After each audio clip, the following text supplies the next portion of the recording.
Y'all see this bird? This is an evil bird, and I think that it has a lot to do with the disappearance of Inuyasha, Kagome, and everyone else. And many people might be comparing his disappearing act at the end of the first episode to Naraku, but to me, it seems a lot more like Houdini. Ahem. Houdini.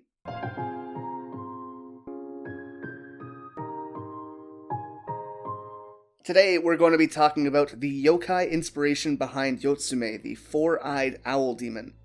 Now, that was what I was planning to do originally, but based on what I read, guys, I have a hell of a theory. So, not only are we going to be talking about Yotsume, but I think I also know what happened to Kagome, Inuyasha, Sesshomaru, and all the others. If you like learning about where the demons came from in Inuyasha and Yashahime, or about different theories, be sure to leave a like on this video. And of course, for the only source of daily Inuyasha and Yashahime content, be sure to subscribe to the channel so you don't miss anything. So we don't know too much about Yotsume so far. He seems to be pretty foul, though. Okay, that's enough bird puns. We do know that he can disguise himself as an old man, so I'm assuming he can turn into other people as well, but regardless, he seems to always have four eyes in any form he's in. For the purpose of today's video, though, we're going to be focusing on how he's an owl. And when we're talking about owl yokais, we have to talk about the Tatarimokke, or the cursed child in English. We kind of have to discuss this first to get into my theories, so enjoy a quick history and mythology lesson, and I'll try to be brief.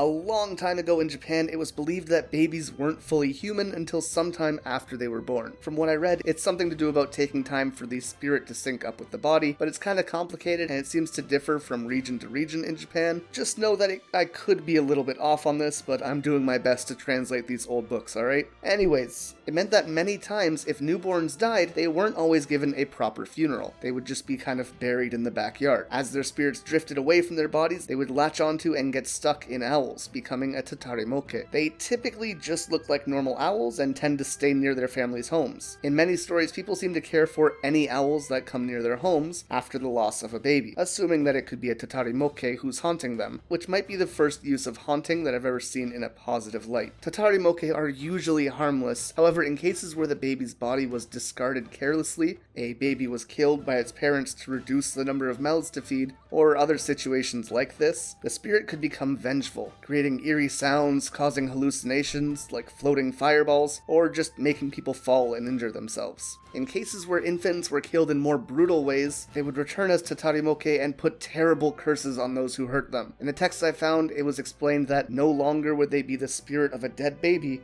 but they would be the spirit of a murdered victim. In these cases, the curses from Tatarimokke would bring ruin not just to the murderer, but also to his entire family and the next generation to come, which in a show which seems to have placed a big focus on rippling effects of changing the past, might be something interesting. And this is the part of the reading where stuff started to kind of click for me. We see Yotsume in the flashback. He said he heard the story 10 years ago, but he did more than that. He was there 20 years ago. So why did he mention 10? Like I said, Tatarimokke brings ruin to those who have killed them. What if the owl was wronged in some way by Inuyasha and the gang? We might not know much about Moroha's, Towa, or Setsuna's youth until next week, but we know that 10 years ago there was a terrible fire which separated them. This resulted in Moroha getting the Fire Rat's robe, and sometime around this point we are also assuming that the older generation seems to have vanished, with the exception of Kohaku, which is why Moroha was raised by herself. Then we come to the pearls. In the original Inuyasha, we saw a black pearl that linked to another dimension between the living and the dead, but simply put, it was just a seal. So what if Yotsume had the ability to seal things?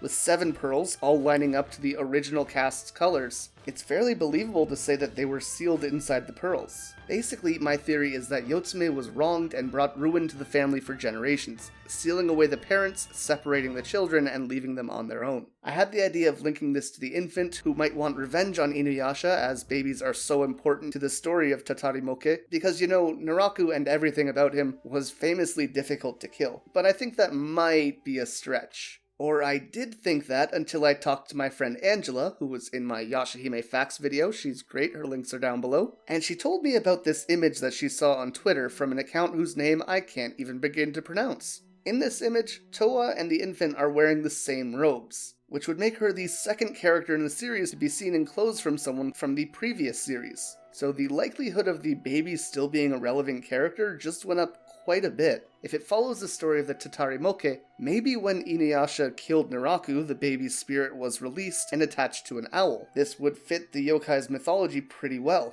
But yeah, I've been asked a ton of times what I think happened to Kagome, Inuyasha, and everyone else, and if I had to guess, this might be the best estimate I could make. Do I think it's right?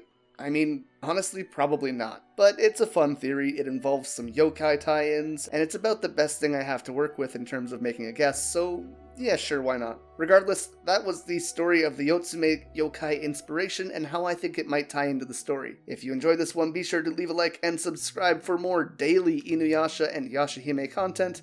But with that all being said, thank you guys so much for watching, and until next time, remember to stay excellent.